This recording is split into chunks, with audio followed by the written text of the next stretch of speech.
Year review. Hey there, it's Tom the English Speaker here. Just wanted to jump on and do a quick video to talk about kind of what's been going on this year and sort of my thoughts on the good, the bad and the ugly.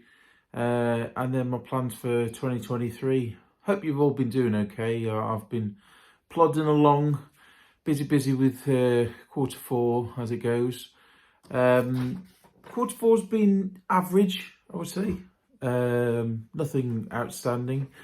I think it would have been a lot better if there hadn't been postal strikes on. I think that put a lot of people off, as well as the amount of refunds and partial refunds for stuff being late and cancellations, and just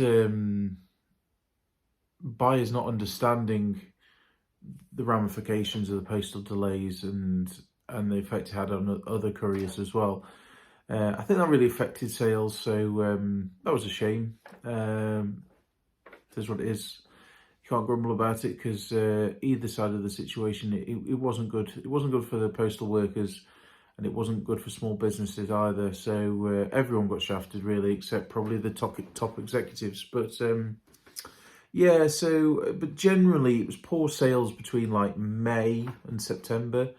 I mean, the summer's always bad, but for Amazon Merchant Fulfilled, which is what I mostly do these days, it was very poor.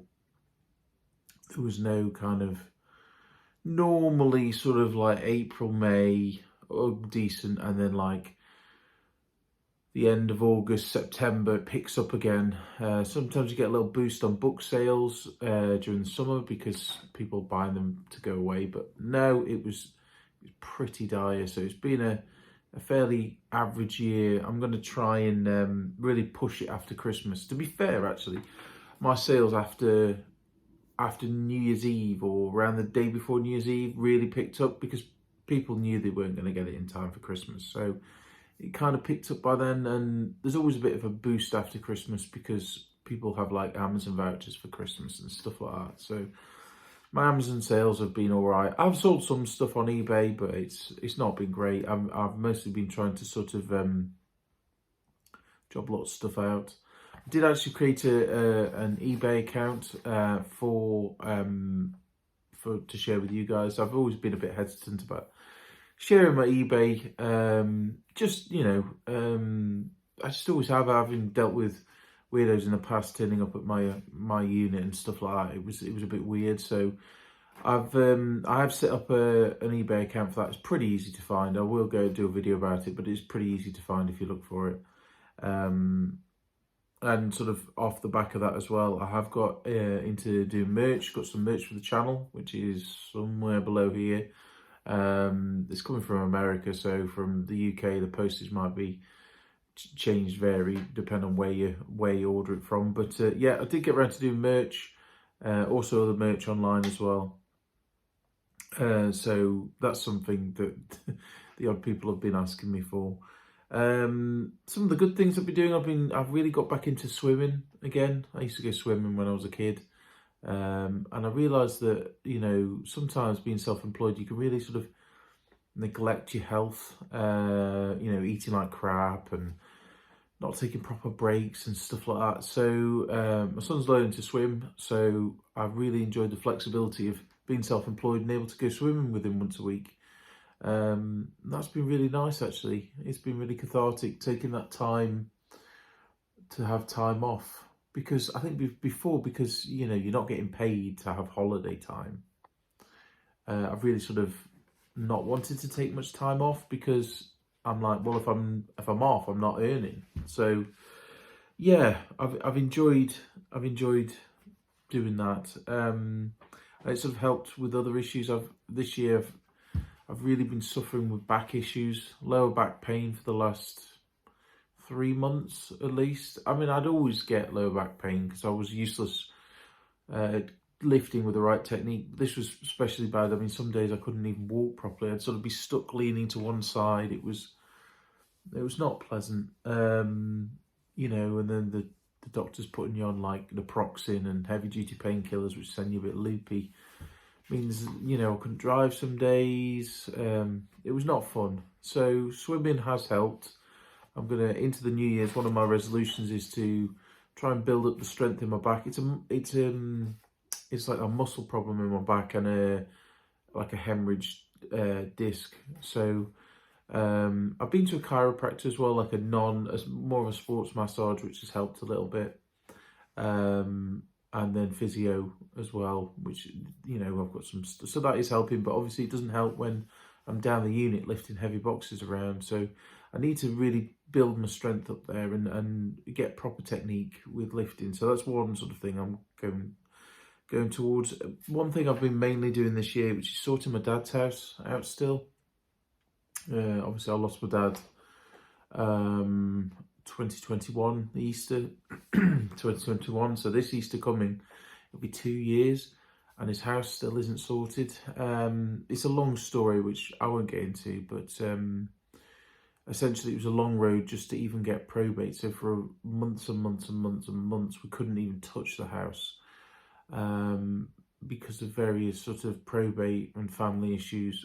I'm sure of you who are watching this have dealt with loss before, and I've dealt with how friends and family just come out of the woodwork or change or act really weirdly around grief and the estate of somebody. Even if it's an inconsequential estate, people act really strange and change. And it's something I've had to deal with, unfortunately. So yeah, it's not been great. Plus the fact my dad was, much like myself, a hoarder. There's still going to be a lot of items which we're not going to be able to deal with. I mean, initially our plan was to get the house on the market, but with the way that house prices are going at the moment, we're going to rent it out for a bit to sort of get more of a sort of back, you know, diversify my income. So yeah, we're still sorting that out, and in the time the boiler went, so they're expensive replacing the boiler, probably due to, you know, not using it as much. The electrics all had to be redone because my dad was a bodger, so that all had to be. So I've ploughed quite a decent amount of money into it. So by renting it out, I can offset some of that, which will help. I haven't spoke to my accountant about it. So again, it's diversifying my sort of income. That's one thing I want to do next year, is really spread things across the board. Because if people are struggling, especially with the energy bills and stuff, buying luxury goods, or I say luxury, but like disposable income's going to be down, isn't it? So that's one thing.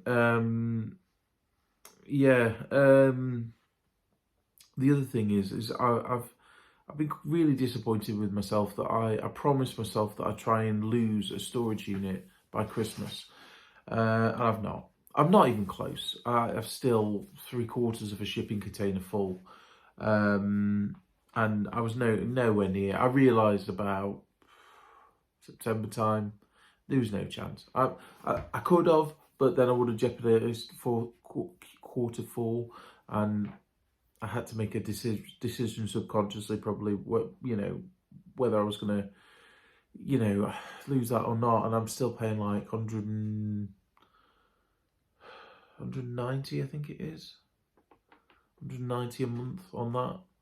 So I'm, you know, my outgoings on rental is eye-watering. It's over £1,000 a month, probably. Well, definitely. So yeah, but I have stopped buying.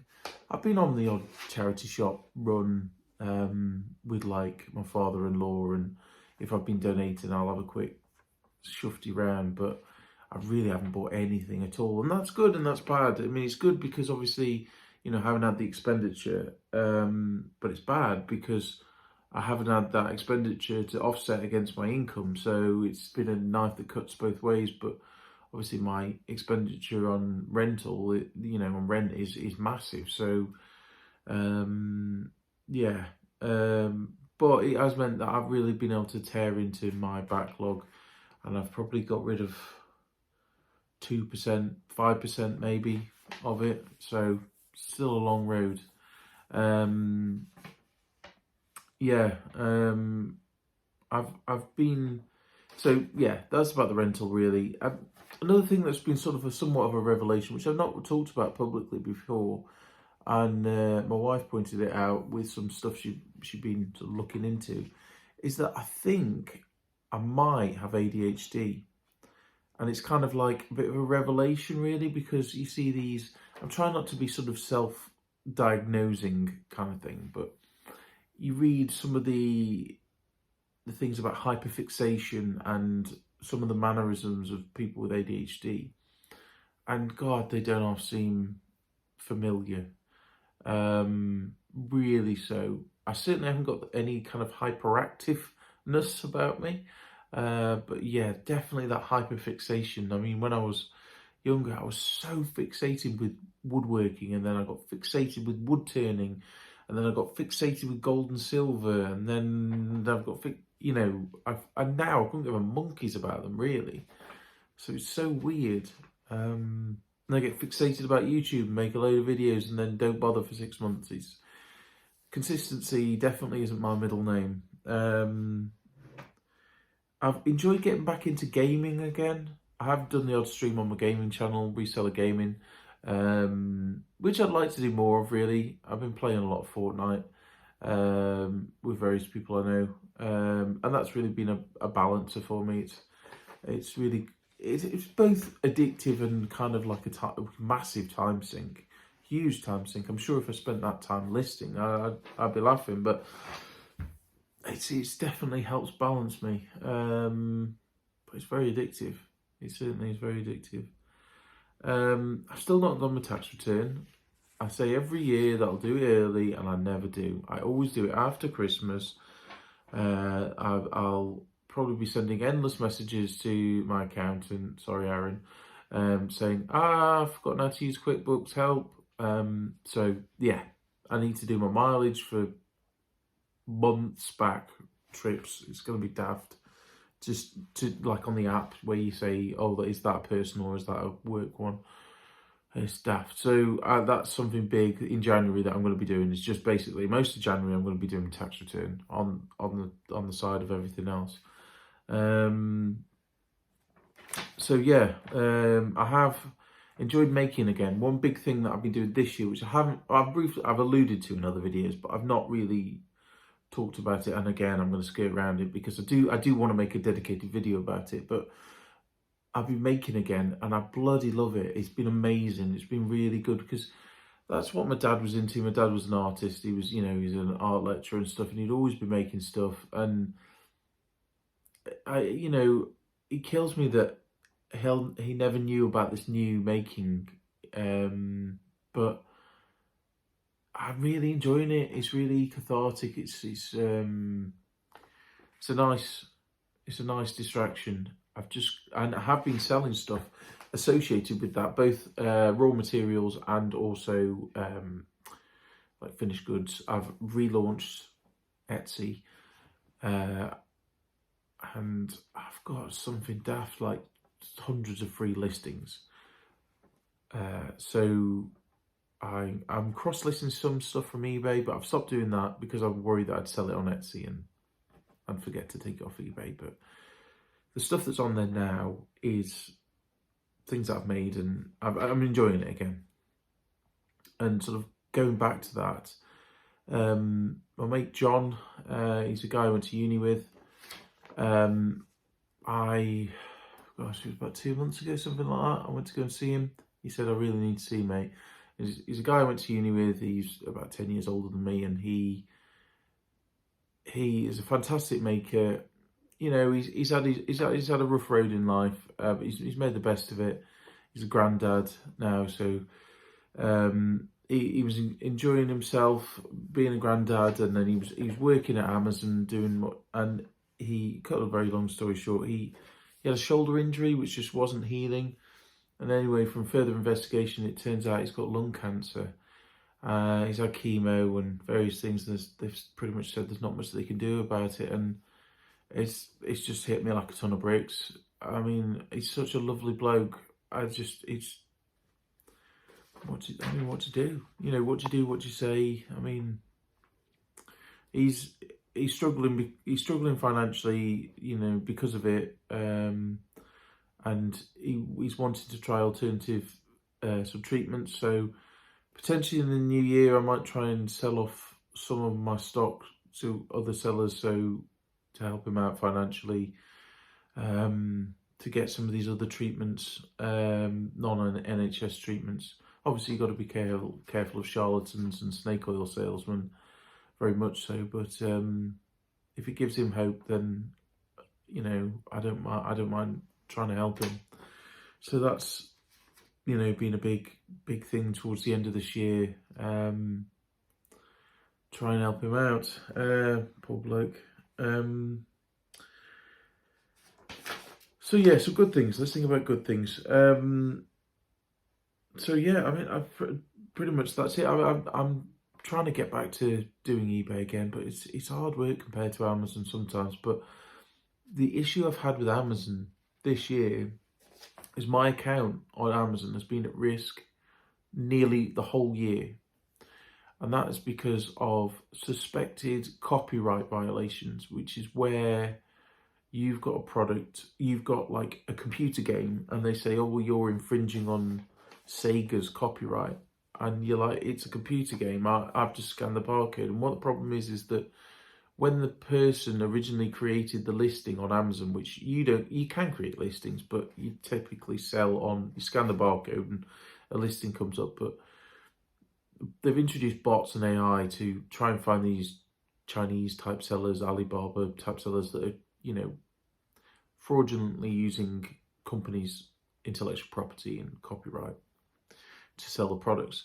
But old listings that were created maybe like 10 years ago or something, it's grabbing those because it's maybe got under the brand section as unbranded, but the title says like a Barbie game on PS2, or I had Looney Tunes on Super Nintendo saying I was infringing on the copyright there. And it's like, and it just can't get them removed, and they stay on your account for 180 days, these dings do, and during that time your account's at risk. And I've had some of them removed, but it's like, it's computer says no, it's Little Britain computer says no, and it's like talking to a wall because they're reading from a script, and no matter what you say, they're just going to say no. They don't see sense. They think they treat it as though you're some dodgy private label person trying to piggyback on someone's actual brand name. But you're like, mate, it's just a computer game, and it's mostly with computer games I've had the issue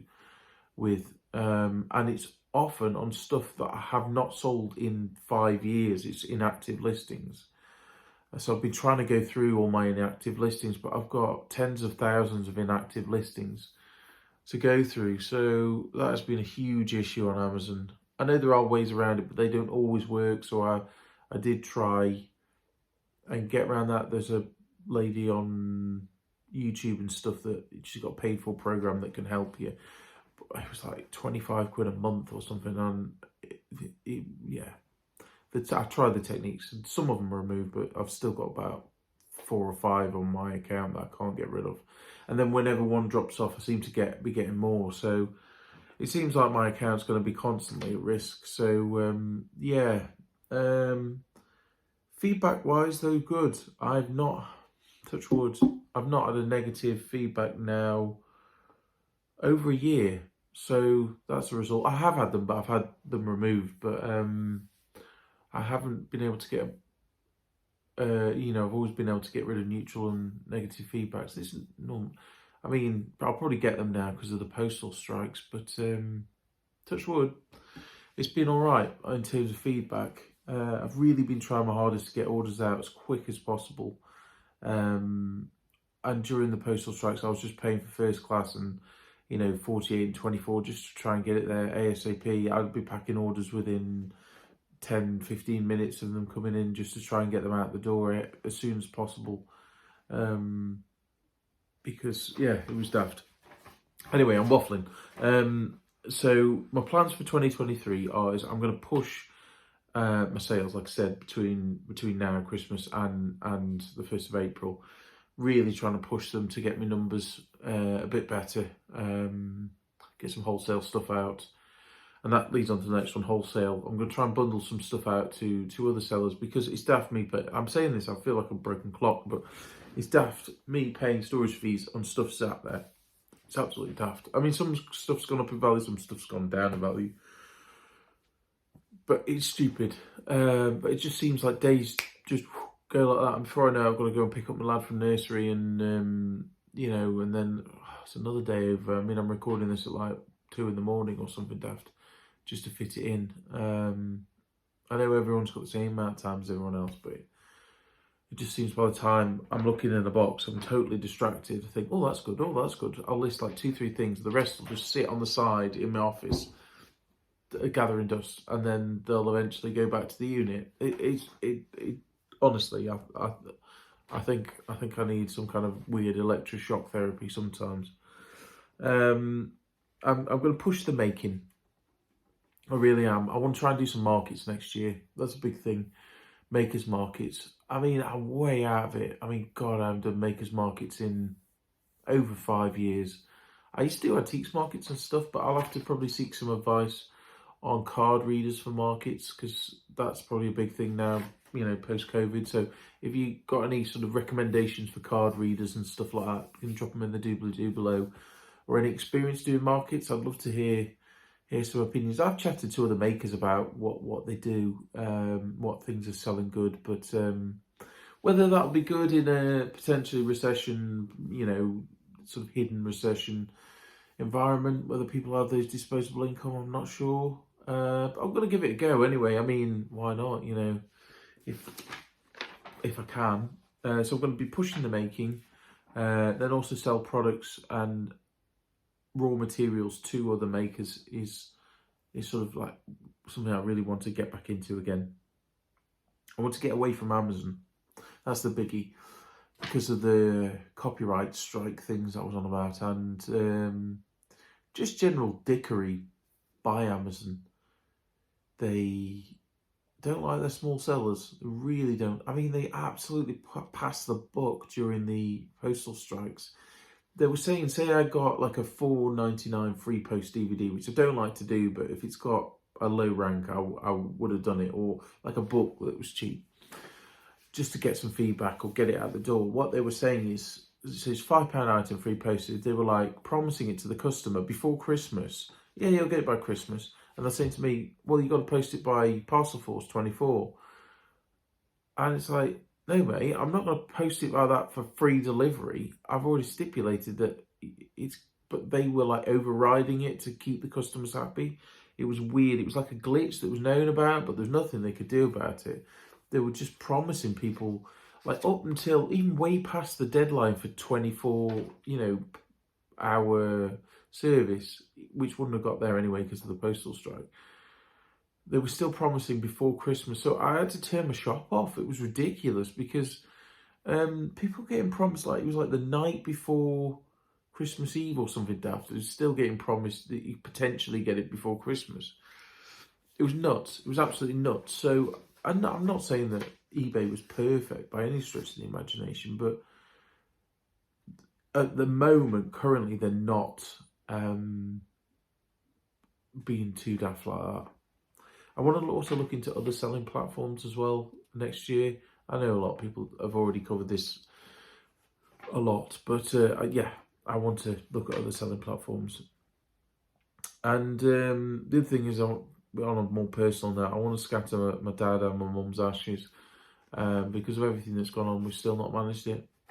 Still not managed to sort it out with the family, and if they want to come with or not. We know because of the will where they wanted that to be, but it feels cruel not to have done that. I feel pretty bad about that. So that's one thing I want to do, but I want to do that once I've got the house sorted, got everything else sorted, hopefully made everybody else happy, and then we can move on from there. So yeah, and also the last thing, I want to make more videos. I really do want to make more videos. So if there's any kind of videos you want to see, pop it in the comment section below. I want to end on a good note. I do want to make more videos. I genuinely do, because I do enjoy making them when I'm hyper focused on making them. But yeah, let me know your plans and thoughts in the comment section. What are you going to do next year? What things, either in your personal life or in your business? Let me know. I'm always intrigued what everyone's up to. I enjoy all your feedback. I enjoy reading your comments, even the negative ones. They give me a chuckle sometimes. Some of the banter ones are funny as well. So I do really all appreciate you all sticking with me during this kind of messy year. It's been weird. I don't know if you found it, but I'm still in 2019 in my head. These last 2 years have just been weird. But I'm still here just about. Yeah, and I'm glad you are too. So thanks for watching. Don't forget to like, comment, and subscribe. I'll see you next year. Bye for now.